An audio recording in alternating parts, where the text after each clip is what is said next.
구로울의 윤건영입니다. 우선 과장님, 예.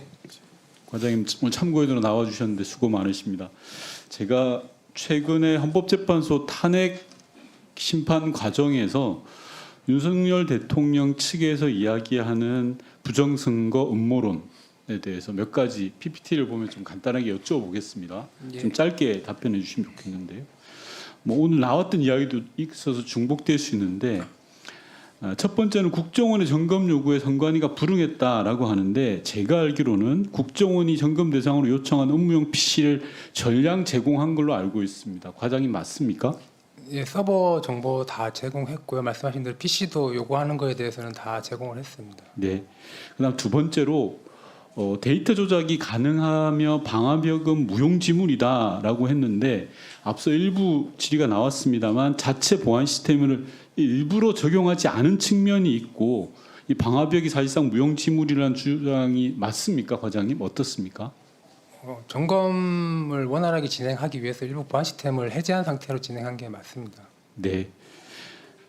선관위 보안 프로그램 비밀번호 단순하다. 이거는 일부 인정했죠. 그런데 곧바로 조치를 취했다라는 게 선관위 입장 아닙니까? 네, 맞습니다.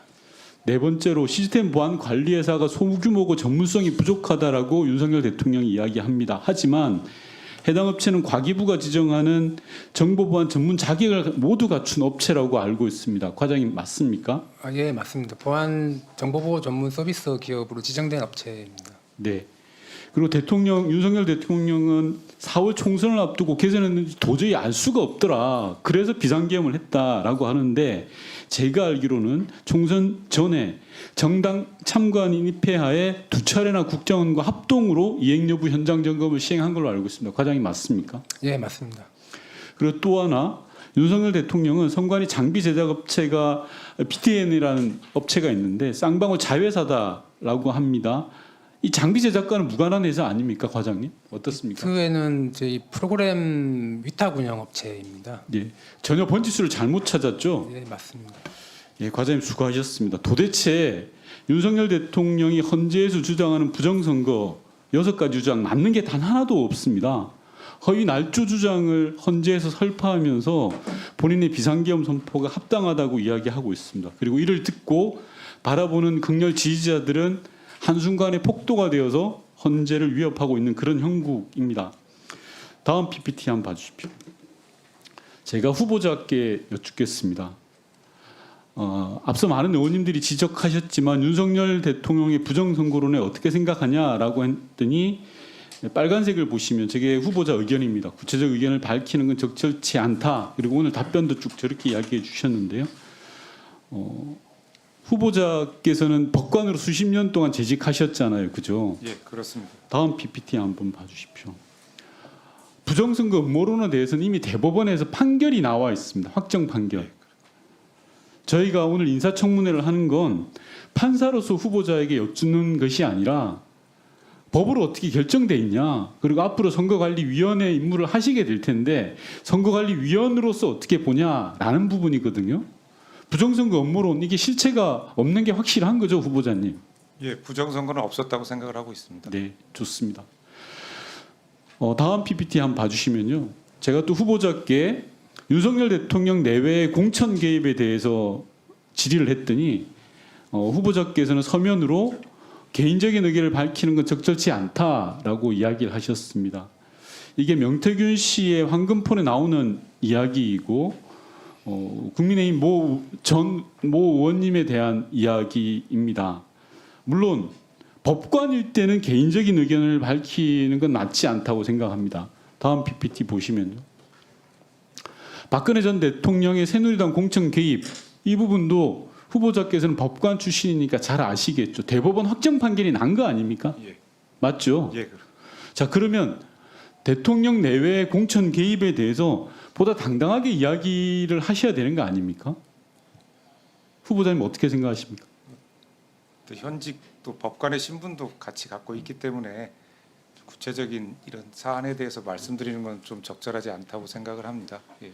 예, 좀 양해해 주셨으면 합니다. 네, 뭐 그렇게 말씀하실 수 있습니다. 하지만 이 자리는 법관에 대한 인사청문회 자리가 아니라 대한민국의 선거관리 업무를 총괄하는 선거관리위원으로서의 인사청문회 자리다라는 걸 후보자께서 다시 한번 명심을 해 주셔야 될 것 같습니다. 저는 선관위원이 여든 야든 진보든 보수든 치우쳐서는 안 된다고 생각합니다. 원칙대로 법대로 정의롭게 하는 게 맞다고 생각합니다. 제가 오전 질의에서도 계속 말씀드렸던 게 정의라는 부분인데요.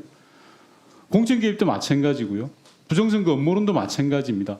후보자께서 이제까지의 판사와는 다르게 여야가 정쟁이 부딪히는 굉장히 첨예한 사안들을 많이 다루실 겁니다.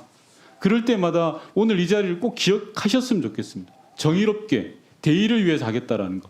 그렇게 하실 수 있습니까? 예, 그 점은 명심하겠습니다. 좋습니다. 사무총장님 오늘 참고인으로 나오셨는데 두 가지 좀 여쭙겠습니다. 오늘 선관위의 채용 비리에 대해서 여러 가지 말들이 많고요. 총장님 안 계실 때 오전에 제가 내부 짬짬이라든지 내부 제보의 문제들을 지적한 바가 있습니다. 저는 시스템적으로 이걸 바꿔야 된다고 생각을 합니다. 그래서 몇 가지만 딱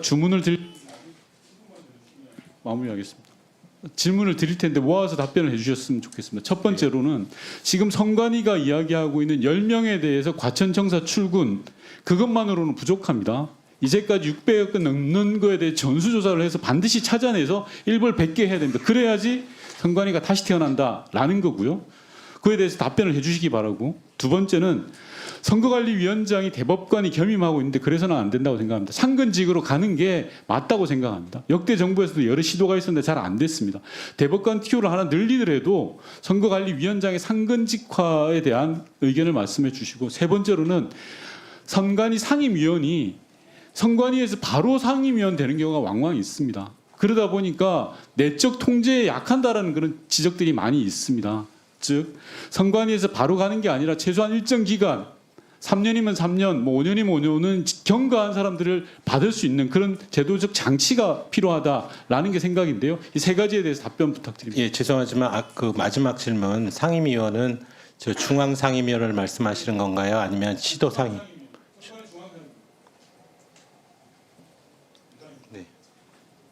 네. 예. 간단히 요약해서 답변해 주시기 바랍니다. 예, 일단 그 지금 비리 채용과 관련한 부분에 대해서 선거관리위원회 사무처를 대표하는 사무총장 입장에서 국민 여러분들께 다시 한번 사과의 말씀을 드립니다. 이 부분 저희 그 전수조사를 이제 했느냐의 부분이 문제될 수 있겠습니다. 근데 그 감사원의 감사가 전국적으로 전방위적으로 이루어졌기 때문에 상당히 전수 검사가 다 끝났다고 저는 생각을 합니다. 그럼에도 불구하고 새로운 비리나 이런 부분이 있을 때는 더 노력해서 또 전수 점사가 필요하다면 하겠습니다. 그리고 이 문제됐었던 그 10명의 사람에 대해서는 지금 아까 말씀드린 대로 저희가 여러 가지 그 방안도 연구를 하고, 다만 말씀을 드리는 내용이 적법 절차에 의해서 이 징계를 하더라도 하고 취소를 임용을 취소하더라도 해야 되기 때문에 일단은 대기 발령 조치를 취한 것인데요. 저희들이 좀 더 연구를 해보겠고, 사실은 또 본인들도 책임질 부분이 있으면 스스로 책임져 주기를 원하고 있습니다. 그다음에 위원장 상직화에 대해서는 여러 가지 문제가 있을 수는 있는데 일단은 저희들 입장에서는 동의한다는 의견을 드렸고요. 이 부분은 헌법에 문제가 있기 때문에 개헌적 요소가 동반되지 않으면 사실상 어렵습니다. 다만 선거관리위원회 그 법을 통해서 현재 체제에서 움직일 수 있다면 저희가 우리 상임위원회에 보고를 드린 걸로 알고 있는데요. 국회나 그 대통령, 대법원에서 상임위원을 3분 선택을 해서 임명을 하시고 그 상임위원을 구성하고 그 6년의 임기니까 2년씩 호선해서 돌아가는 방법으로 이 위원장을 상근제를 실시할 수는 있다고 생각을 합니다. 그리고 중앙 상임위원 제도에 이제 관련해 부분에 대해서는 지금까지 그러니까 지금 말씀하시는 것은 사무처를 통해서 예를 들어서 사무총장을 지낸 사람이 상임위원을 오거나 이런 부분들이 업무의 연속성을 가져서 실질적으로 사무처를 상임위원이 관리 감독하는데 어렵지 않겠느냐 이런 말씀을 주신 것으로 이해했습니다. 이런 부분 충분히 공감할 수 있는 영역이 있기 때문에 그러나 지금 당장 이 상임위원 제도가 가지고 있는 내용이 좀 복잡하고 실제적으로 그러니까 위원장이 상근자가 되는 경우에는 이 상임위원 제도가 사실은 형해화될 수가 있기 때문에 그런 점까지 전부 고려를 해서 저희들이 검토를 해보겠습니다. 자, 그러면 지금부터 잠시만 주목해 주시기 바랍니다. 제가 구독자분들을 위해서 선물 하나를 준비했는데요. 제가 항상 여러분들께 드리는 말씀이 있습니다. 뉴스만 평소에 잘 챙겨보셔도 돈이 되고 돈을 벌 수 있다라고 말씀을 드렸는데요. 여러분들은 여기 보시는 삼성전자 뉴스를 보고 어떤 생각이 드세요? 아니면 정치인들의 뉴스, 날씨 뉴스를 보고는 어떤 생각이 드시나요? 그냥 뉴스만 보고 끝내는지 아니면 이 뉴스를 어떻게 이용할 수 있는지 이 부분을 고민하고 계시는지를 되물어보고 싶습니다. 그 이유가 뭐냐 하면 제가 지난번에 여러분들께 뭐라고 말씀을 드렸었죠? 지금은 반도체 섹터를 눈여겨보셔야 한다고 말씀드렸습니다. 그리고 나서 이런 썸네일들 뉴스를 통해서 많이 보셨을 겁니다. 반도체 내용이 이슈가 됐을 때 부자들은 어떻게 생각한다? 반도체 관련주들은 뭐가 있는지, 어떤 종목이 가장 좋은지, 어디에 투자해야 돈이 몰리는지 자연스럽게 생각한다고 제가 말씀을 드렸죠. 그 이유가 뭐냐 하면 부자들이 봤을 때는 이슈가 곧 돈으로 이어지고 그 이슈가 나에게 돈을 벌어준다는 경험적 확신이 있기 때문에 부자들은 항상 이런 사회적 이슈를 관심 있게 챙겨본다고 제가 말씀을 드렸습니다. 이번에도 마찬가지인데요. 제가 지난번에 시청자분들과 함께하는 주식으로 수익 내기 이벤트를 진행했었죠. 당연히 100% 무료로 진행을 했었고요. 여기 보시면 아시겠지만 제가 지난번에도 구독이라고 보내주신 모든 시청자분들께 반도체 관련주 중에 가장 크게 급등할 딱 한 종목, 많은 종목도 아니라 한미반도체 한 종목을 여러분들께 추천드렸어요. 그러면서 여기 나와 있는 대로 정확히 얼마에 매수해야 하는지, 그리고 수익률이 어느 정도 나왔을 때 팔아야 하는지를 이런 부분들까지 여러분들에게 정확히 알려드렸었는데 지금 실제로 어떻게 되었다? 오른쪽을 보시면 아시겠지만 제가 지난번 문자 발송으로 이 한미반도체를 소개해드리고 나서 실제로 이렇게 5배 이상 어마무시한 상승이 나왔습니다. 100만 원만 투자를 했어도 무려 500만 원이 넘는 수익금이 생긴 거죠. 그래서 당시에도 굉장히 많은 분들이 제가 드린 이 한미반도체로 수익을 내실 수가 있으셨을 텐데요. 다시 한번 축하드린다고 말씀을 드리겠고 이번에도 마찬가지입니다. 앞으로도 2024년, 2025년 계속해서 기대해볼 섹터는 AI입니다. 그 중에서도 AI 반도체는 그 누구도 부정할 수 없는 미래 성장 산업입니다. 그러면 우리가 어떻게 생각해 볼 수 있을까요? AI 반도체 종목 중에 앞으로 크게 대장 역할을 하면서 10배 이상 급등할 수 있는 템베고 종목을 지금부터 열심히 추적해야 한다는 겁니다. 큰 돈을 투자하지 않더라도 월급의 일부분 아주 소액이라도 이 종목을 모아가야 수백 %의 수익률을 손에 쥘 수 있는 것이죠.